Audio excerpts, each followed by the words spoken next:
Lebanon, negara tetangga Israel di utara, juga disebut dalam Alkitab. Bahkan dua kota di Lebanon, Tirus dan Sidon, pernah dikunjungi oleh Yesus Kristus.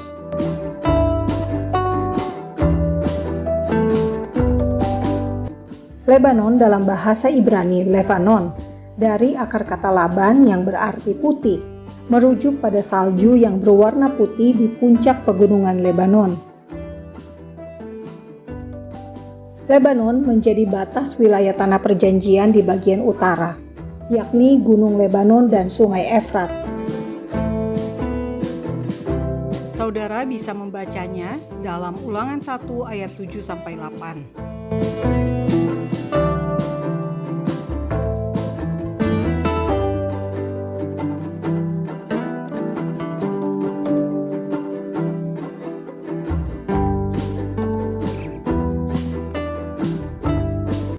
Penduduk di Gunung Lebanon di masa Yosua adalah orang Sidon.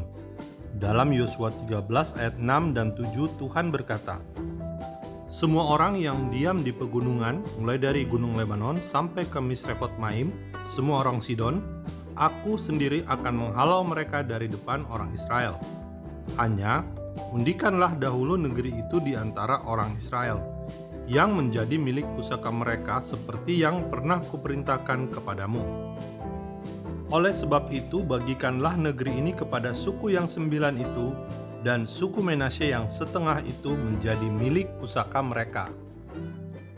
Para ahli Alkitab berpendapat wilayah Gunung Lebanon dan kota Sidon adalah bagian dari tanah perjanjian yang diberikan Tuhan, tetapi Yosua dan bangsa Israel belum merebut daerah itu. Hakim-Hakim 1 ayat 31 tertulis, "Suku Asyer tidak menghalau penduduk Akko, penduduk Sidon, serta Ahlab, Aksib, Helba, Afek, dan Rehob." Sebelum menjadi negara, Lebanon di masa lalu dikenal sebagai Fenisia, dengan raja-raja yang berkuasa di sejumlah wilayah.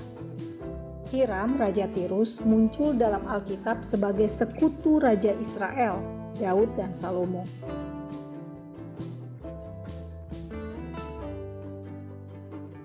Saat Daud membangun istana, Hiram mengirimkan kayu alas kepada Daud.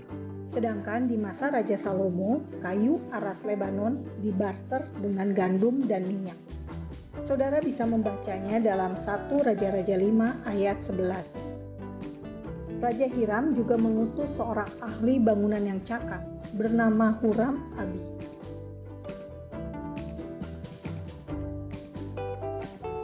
Huram Abi atau Hiram Abi inilah yang dipuja oleh kelompok pengagum arsitektur bait suci Freemason.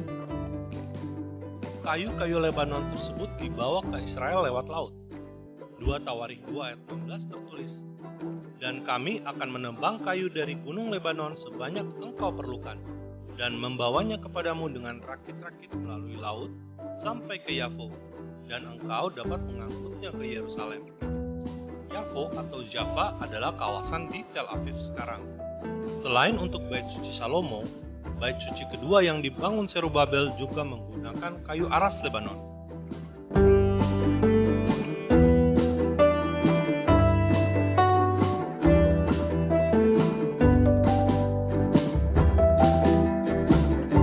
Selain untuk bait suci, Salomo memesan kayu aras untuk istana Salomo yang disebut Hutan Gunung Lebanon.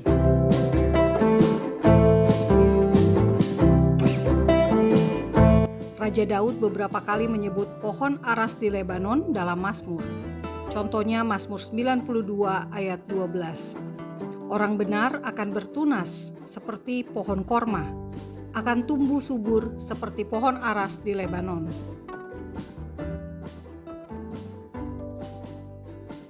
Pohon aras inilah yang menjadi simbol pada bendera negara Lebanon. Pada masa perjanjian lama, orang Sidon yang tidak dihalau bangsa Israel membawa akibat buruk, yakni Salomo dan bangsa Israel ikut menyembah dewa Sidon yang dinamakan Ashitoret.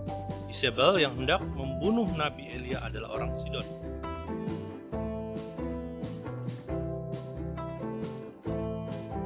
Tetapi Nabi Elia pernah diperintahkan Tuhan untuk melayani seorang janda di Sarfat, wilayah Sidon, yakni menghidupkan anak janda yang mati. Di masa Romawi, Tirus dan Sidon adalah bagian provinsi Suria Fenisia. Orang Tirus dan Sidon menyembah dewa-dewa. Tetapi saat Yesus Kristus datang ke Galilea, orang dari Tirus dan Sidon pun datang untuk mendengar Yesus Kristus. Tak heran banyak orang Tirus dan Sidon menjadi pengikut Yesus. Tirus adalah kota kerajaan Romawi yang pertama di kawasan itu yang menerima kekristenan pada tahun 64 Masehi. Rasul Paulus juga datang ke Tirus dan Sidon bertemu dengan pengikut Yesus. Di masa Perjanjian Baru, Sidon terkenal memiliki kuil Ekmon sebagai tempat dewa Asklepius, dewa kesembuhan Yunani. Tapi seorang perempuan Sirofenisia yang tinggal di Tirus justru meminta kesembuhan dari Yesus saat anaknya kerasukan roh jahat. Melihat iman perempuan ini, Yesus Kristus berkata, "Hai ibu, besar imanmu, maka jadilah kepadamu seperti yang kau kehendaki." Dan seketika itu juga anaknya sembuh. Dari peristiwa tersebut kita melihat kesungguhan percaya akan kuasa Yesus Kristus mendatangkan mujizat.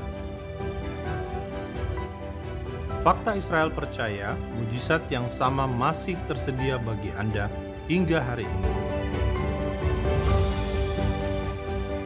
Salam damai dari Fakta Israel.